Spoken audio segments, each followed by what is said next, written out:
আসসালামু আলাইকুম আমার আপুরা ভাইয়ারা, কেমন আছেন সবাই? আশা করি সবাই সুস্থ আছেন, ভালো আছেন। আলহামদুলিল্লাহ আমি ভালো আছি, সুস্থ আছি। আমি শিমু, আমি নোয়াখালী থেকে এই ভিডিওটা করছি। বর্তমানে ঢাকায় আছি। তো বিয়ের বাড়িতে দেশের থেকে ঢাকায় আসছি, তখনই গায়ে হলুদ ছিল, ওনাদের অনুষ্ঠান ছিল। এই যে এটা হলো খালাম্মা, ওনাদের ঘরে কাজ করে। তো উনি হলুদ বাটতেছে, মেহেন্দি বাটতেছে। আলহামদুলিল্লাহ অনেক সুন্দরভাবে হয়েছে, কিন্তু আমি তো অসুস্থ, আমি পুরোপুরি ভিডিও করতে পারিনি। যা করছি আপনাদের সাথে শেয়ার করছি। এখানে পুদিনা, ধনিয়া পাতা এগুলো দিয়ে বোরহানি বানাবে। যাই হোক, এখান দিয়ে ছেলেরা হলুদের কাপড়, হলুদের যা যা লাগে সব কিছু পাঠিয়ে দিয়েছে মেয়ের জন্য। তো এই যে ভিডিও করে নিচ্ছি। খালাম্মা এখান দিয়ে মানে ওনাদের ঘরে যে কাজ করে, উনি মেহেন্দি বাটতেছে আর আমি এই যে ভিডিও করে নিচ্ছি। তো আমার ভিডিওটা কেমন লাগছে সবাই কমেন্টে জানাবেন। তো হাঁটতে হাঁটতে যেখানে স্টেজ করছে ছাদে, তো এখানে গেলাম আব্দুল্লাহকে নিয়ে আর আয়ানকে নিয়ে, আমার ভাগিনাকে নিয়ে। ওদের একটু ভিডিও করে রেখে দিলাম স্মৃতি হিসাবে। তো ওরা স্টেজের মধ্যে বসবে। আসলে আমি শত অসুস্থ হলেও এখানে তো অনেক মেহমান আছে, তো শুয়ে তো থাকা যায় না, হালকা পাতলা একটু হাঁটা চলা করা লাগে। এই যে দেখেন আয়ান আর আনাস, আব্দুল্লাহ বসে রয়েছে। এই যে আমার বাবাটা কিভাবে বসে রয়েছে। তো যাই হোক, ওইখান থেকে বের হয়ে এই যে গেটের সামনে আসলাম।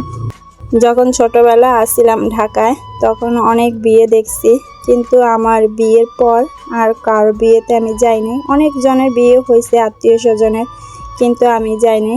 এখন এক উসুল্লায় ঢাকায় আসছি ডাক্তার দেখাতে। আমার অবস্থা তো তেমন বেশি ভালো না, তো ওনাদেরও বিয়ের ডেট পড়ে গেছে। যাই হোক, রিজিকের মালিক আল্লাহ। এই যে আমার ভাগ্নি পার্লারের থেকে আসছে, তো এই যে সবাই ভিডিও করছে, তো আমি একটু ভিডিও করে নিলাম। দুই বোন একসাথে বসে ভিডিও করছে, ছবি তুলছে। মাশাআল্লাহ, সবাই দোয়া করবে। এই যে স্টেজের মধ্যে চলে আসলো, সবাই ছবি তুলছে। তা আমিও একটু করে নিলাম। আব্দুল্লাহ এত জ্বালাতন করছে যে কিছুই করতে পারতেছি না, আর শরীরটাও তেমন বেশি ভালো না। এটা হলো আমার দুলা ভাই আর আমার ভাগ্নি। তো অনুষ্ঠান শুরু হয়ে গেল, ওনাদের বড় মেয়ে। তো সবাই দোয়া করবেন আল্লাহ যেন ওদেরকে সুখে শান্তিতে সংসারটা সুন্দরভাবে করতে পারে, এটা সবাই দোয়া করবেন। সবাইয়ের কাছে দোয়া চাচ্ছি। তো এই যে দুলা ভাই আমার ভাগ্নিকে হলুদ লাগাই দিচ্ছে, পার্লারেতে সেজে আসছে। তো এই যে হাতে হলুদ লাগাচ্ছে। আর প্রতিদিনের মতন আপনাদের কাছে একটা কথাই বলি, আমার ভিডিওটা যদি কোনো অংশ ভালো লেগে থাকে একটা লাইক, কমেন্ট, শেয়ার, সাবস্ক্রাইবার করে দিয়ে শিমুর পাশে থাকবেন ইনশাল্লাহ। এটা হলো আমার আপু যাদের বাসায় আমরা যাই ডাক্তার দেখাতে, সেই আপু। এই যে দেখেন, মনটা অনেক খারাপ। বড় মেয়ে বিদায় দিয়ে দিবে, বিয়ে হয়ে যাচ্ছে। আসলে সব বাবা মারে অনেক কষ্ট থাকে, ছোট থেকে বড় করছে, পরের ঘরে চলে যাবে। আসলে সবার ক্ষেত্রে এরকম হয়। আসলে মেয়েদের জীবনটাই তো এরকম, তাই না? অনেক কষ্ট লাগছে যখন আপুর কান্না করছে, মানে আমি কান্না ধরে রাখতে পারি নাই। আমার আম্মাও অনেক কান্না করে এখন পর্যন্ত। যখন শ্বশুর বাড়িতে আসি তখন আমার আম্মা কান্না করে। এরকম তো সবার মা বাবাই। তো সবার জন্য দোয়া করবেন, আমার আপুর জন্য দোয়া করবেন যেন উনি মনটা শক্ত ধরতে পারে। এই যে দেখেন বাবা মায়ের সাথে কান্না করতেছে। আসলে অনেক আদরের ছেলে মেয়ে, তাই না? এত বড় লালন পালন করে পরের ঘরে দিয়ে দেয়। আসলে সবারই কষ্ট লাগার কথা।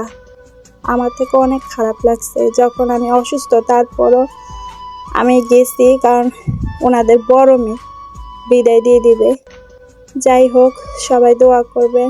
আর বেশি কথা বলতে পারতেছি না, একটু করে ভিডিও করছি। অনেকগুলো ভিডিও আসছিল, কিন্তু আমি যে দাঁড়িয়ে ভিডিও করব ওইটাও পারছি না।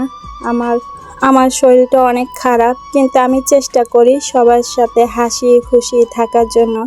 এখানে অনেকজন আত্মীয় স্বজন আসছে, কিন্তু আমার শরীর যে এত খারাপ আমি কাউকে বুঝতে দিচ্ছি না।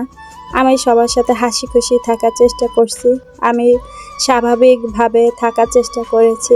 যাই হোক, ওইখান থেকে চলে আসছি। এই যে আপুরা খাওয়া দাওয়া দিয়ে। সবাই ভালো থাকবেন, সুস্থ থাকবেন, সামাজিক জীবনের সাথে থাকবেন। আল্লাহ হাফেজ।